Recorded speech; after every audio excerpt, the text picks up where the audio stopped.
Imagine your video game avatar moving exactly as you do, like right in real time.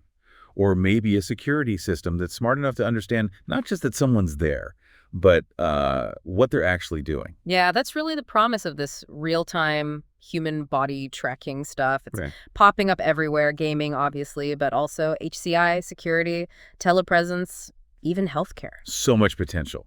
And the core challenge, I guess, is how you get a computer to see a person and, well, understand their pose, their movements accurately enough and fast enough to feel truly interactive. That's the absolute sweet spot, and it's where the system we're going to dive into today really, really shines. Exactly. We've got some great research here looking at a system built for, well, robust interactive body tracking. It uses depth cameras.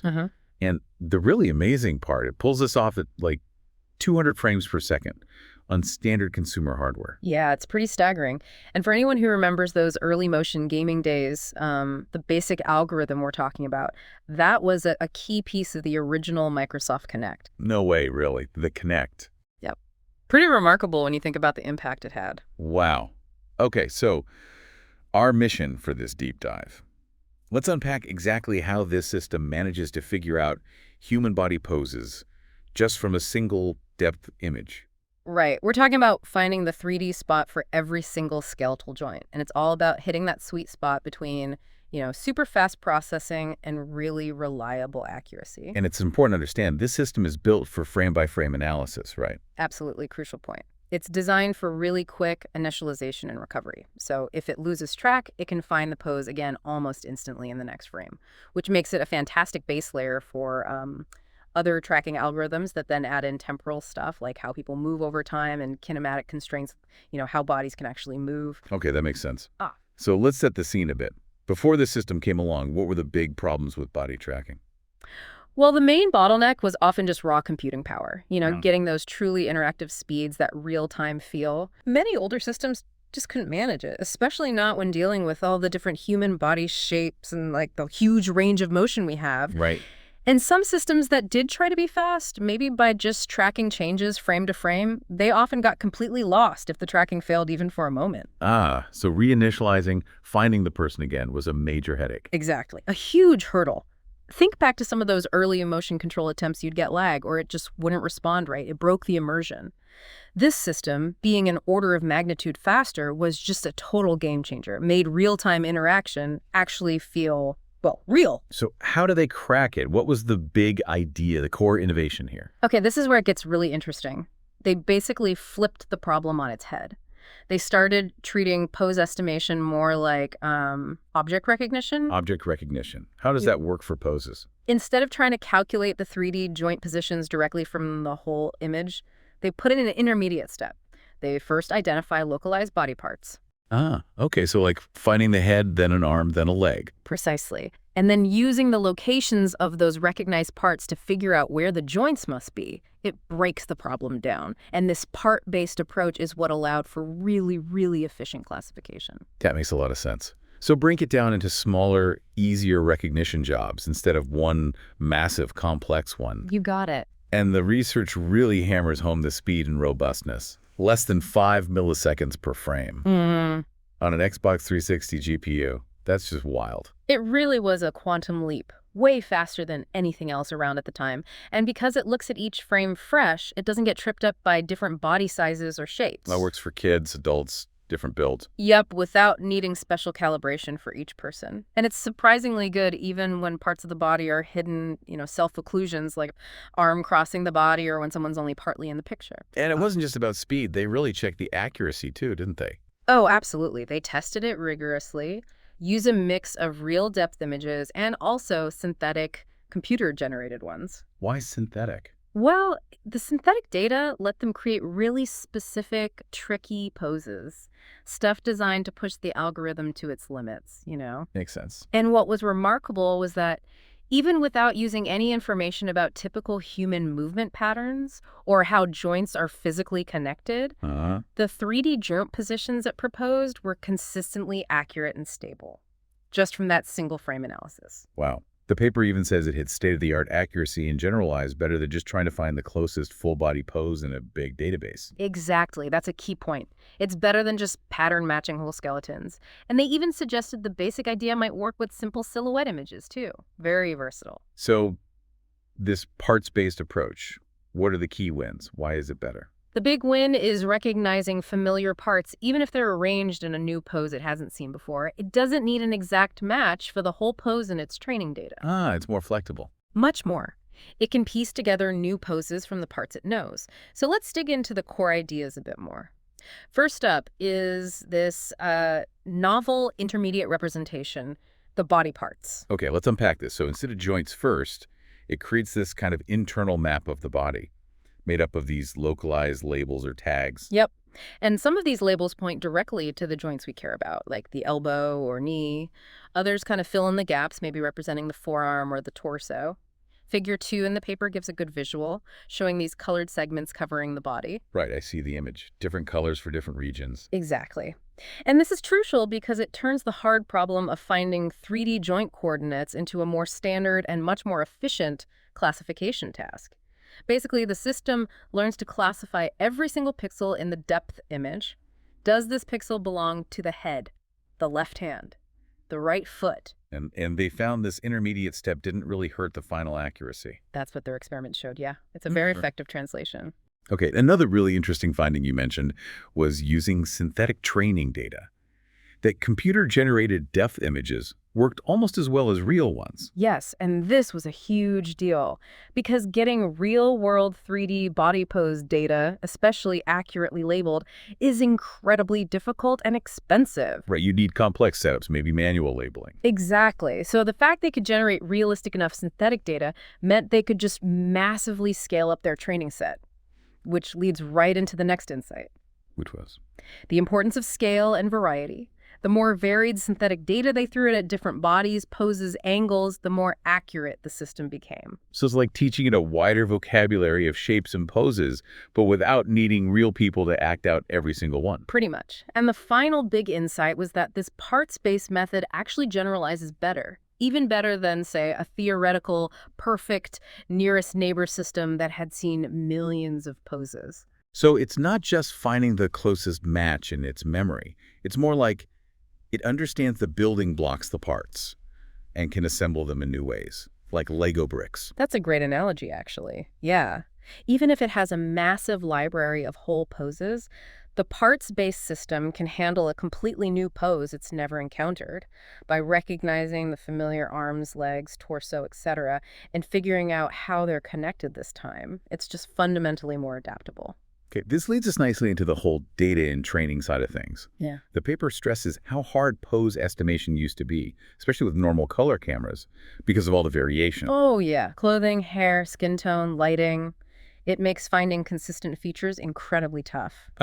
Historically, researchers often had to simplify things, maybe just looking at 2D silhouettes to get rid of some of that surface appearance noise. And that's where depth imaging was such a breakthrough. Absolutely. Yeah. The Kinect camera they mentioned gave you 640 by 480 images at 30 feet piece, but with depth information for each pixel down to centimeter resolution. Suddenly, you're working with the 3D shape directly, not just colors and textures. Much cleaner signal. But you still need a ton of pose data to train the system, even with depth. Right. And that's where motion capture, or mocap, came in. They used a really large mocap database, something like 500,000 frames. Wow. Yeah, covering all sorts of activities, driving, dancing, using menus, things that captured the sort of natural variety and fluidity of how people actually move. Yeah. Much better than just relying on simulated motions. And they didn't just dump all 500,000 frames in, did they? They curated it somehow. Very cleverly, yes. Since their system works frame by frame, they focused on the static poses within that mocap data. They used a technique called furthest neighbor clustering. Okay, what's that? It's a way to pick out a diverse subset. They selected about 100,000 poses, making sure they weren't too similar to each other, maximizing the variety without massive redundancy. Smart. Get the most bang for your buck from the data. Exactly. And they even iterated, trained the system, tested it, saw where it failed, and then went back to refine the mocap database to fill those gaps. And then they built that synthetic data pipeline on top of this curated mocap. You said the goals were realism and variety. Yep. Make it look like real depth data, but cover way more ground. They took the mocap poses and basically applied them to 15 different base 3D body models, Okay. and then they randomized those models different heights, different weights. Adding more variety. But they didn't stop there. They also randomized the virtual camera angle, added realistic noise to the simulated depth data, even gave the models different virtual clothes and hairstyles. Really trying to mimic the real world's messiness. Totally. And figure 2 in the paper really shows how close they got. You look at the synthetic images next to the real ones, and it's honestly hard to tell the difference sometimes. It's quite convincing. Okay, so we've got the training data sorted. Massive amounts, diverse, both real mocap and synthetic. Now, let's get into the nitty-gritty. How does the system actually use this training when it sees a new live depth image? How does it infer the body parts? Right, the inference stage. Yeah. So it all comes back to that intermediate body part representation, those labels densely covering the body in the training data. The system learns through training to classify each pixel in a new depth image. For every single pixel it asks, which body part is this most likely to be? Head pixel, left hand pixel, torso pixel. And it uses those simple depth comparison features we mentioned earlier to make that decision. Exactly. Remember equation 1, it's just looking at the difference in normalized depth between a pixel and some nearby offset pixels. Normalized, meaning it accounts for distance from the camera. Yep. So it doesn't matter if you're close or far away. That comparison pattern for, say, an elbow will look similar. It makes the features depth invariant and also 3D translation invariant. Figure 3 gives you a good visual intuition for this, how just comparing depths tells you if you're likely on a limb or the torso or near an edge. It's amazing that such simple comparisons, just looking at nearby depth values, can work so well when you combine them. Individually, each feature is pretty weak, yeah. It doesn't tell you much on its own. But you put thousands of them together in a decision forest. Decision forest, like lots of decision trees. Precisely. The training process builds these deep decision trees. At each node in the tree, it picks the simple depth comparison feature that best splits the data, the one that gives the most information gain about which body part a pixel belongs to. Information gain, like the question that best reduces uncertainty. You got it. They use Shannon entropy to measure that uncertainty, as shown in equations 5 and 6. And because the data set is so huge, they actually distributed the training across multiple machines to build these really deep, effective trees. And these features are super fast to compute, right? Minimal pre-processing. Yeah, very few operations. Easy to run on a GPU. That's key to the system's speed. Okay, so the decision forest classifies every pixel, giving us a probability map like this pixel has an 80% chance of being left hand, 15% left forearm, etc. How do you get from that fuzzy map to a precise 3D joint location? Good question, because just averaging all the left-hand pixels, finding the center of mass, that doesn't work well. A few stray misclassified pixels could throw the average way off. Yeah, okay, so what's the alternative?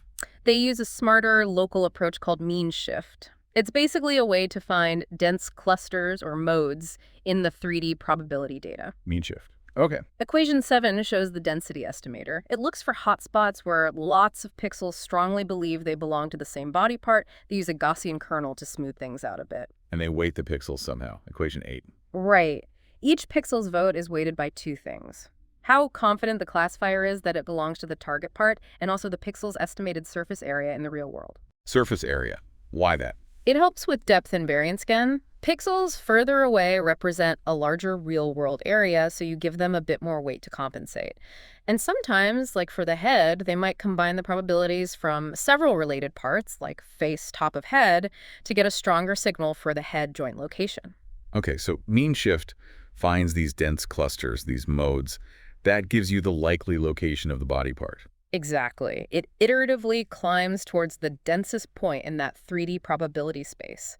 And the confidence score for that joint proposal isn't just the peak density, it's the sum of all the weighted pixel probabilities that converge to that mode. It's a more robust measure. And there's one final tweak, right? The Z offset. Yes, good point. The mean shift finds the mode on the surface of the body, but the actual joint is usually slightly inside. So for each body part, they learn a small offset during training just to push that surface point slightly inwards along the z-axis depth to get a better estimate of the true joint center.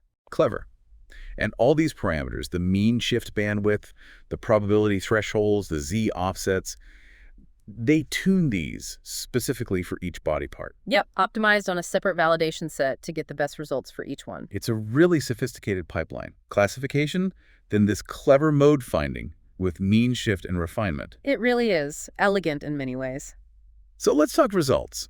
The paper shows some qualitative examples in Figure 5, and they look pretty impressive. It seems to handle lots of different poses, camera views, people partially cropped. Yeah, the successes are quite striking. It shows the system's robustness across various conditions: body pose, camera angle, distance, body size, even being cut off by the image edge. But Figure 5 also shows some failure cases, right? What goes wrong? It does, and that's important too. For instance, subtle depth differences can be tricky. Like, distinguishing precisely between folded arms can be hard just from depth. Okay, I can see that. Interestingly, sometimes the system might get the most likely part label wrong for a pixel, but there's still enough correct probability assigned from other labels that the mean shift process still manages to find a decent joint proposal nearby. Huh. So it's somewhat resilient to small classification errors. To some extent, yes. But it definitely has limits when faced with poses that are really different from anything in its training data. In those cases, though, the confidence score usually drops, which is useful. It tells you the system isn't sure, so maybe you shouldn't trust that particular proposal. Right, the confidence score acts as a filter. Okay, what about quantitative results? Hard numbers. They used standard metrics like recall precision curves and mean average precision, or MAP, to quantify the joint prediction accuracy. And how did they define accurate? A prediction was counted as a true positive if the system's top proposal for a joint was within 10 centimeters of the actual ground truth position. 10 centimeters. Okay, that seems reasonable for this kind of application. Yeah, and they penalized it if it proposed multiple points near the correct spot or if the proposal was too far away. Importantly, they didn't penalize it if a joint simply wasn't visible in the camera view. Fair enough. And they found a strong link between how well it classified the parts and how well it located the joints. Definitely. Figures 6A and 8A show that correlation quite clearly. Better part classification leads directly to better joint localization, which makes perfect sense. They also looked at how tweaking the training affected things, right? Like number of training images, tree depth. Yes. Figure 6 explores that. Generally, as you'd expect, more training data helped. Deeper decision trees also improved accuracy up to a point. And what about that probe offset thing, the spatial range of the depth comparisons? Increasing that also helped, again, up to a point. Giving the features a wider spatial context allows them to capture more shape information. They used that interesting pixel meters unit for the offset, scaling it with the depth so it always looked at roughly the same physical area on the body. Clever. And finally, how did it stack up against other approaches at the time? Figures 7 and 8 show comparisons. Figure 7 is particularly insightful. It compares the results using the system's inferred body parts versus what it could achieve if it had perfect ground truth part labels. And the results were close. Remarkably close, yeah. Which tells you their part classification stage is doing a really, really good job. And compared to other full systems. Figure 8 shows it outperformed contemporary methods, including nearest neighbor matching and another significant system from the time. And crucially, it achieved this more accurate joint localization without relying on temporal smoothing or kinematic models, which those other systems often used. It was purely based on that single depth frame. Wow. Okay, so wrapping up, the key strengths here are pretty clear. Incredible speed, really robust performance across different conditions, and impressive accuracy, all driven by this clever parts-based approach using depth data.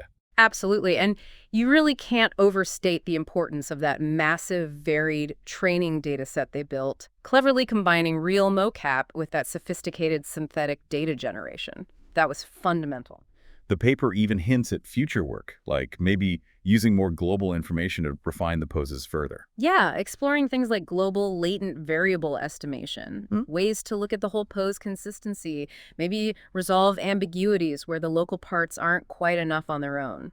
It leaves you thinking, though, if we have this kind of real-time, accurate body part understanding, where does it go next, beyond just games? Exactly. I mean, think about truly personalized fitness coaching, where the system analyzes your form perfectly, or advanced ways to interact with computers using subtle gestures, maybe even remote assistance for complex physical tasks, where an expert can guide your movements because the system understands your posture precisely. It really could change how we interact with technology and maybe even each other remotely. Lots to ponder there as this tech gets even better and more widespread.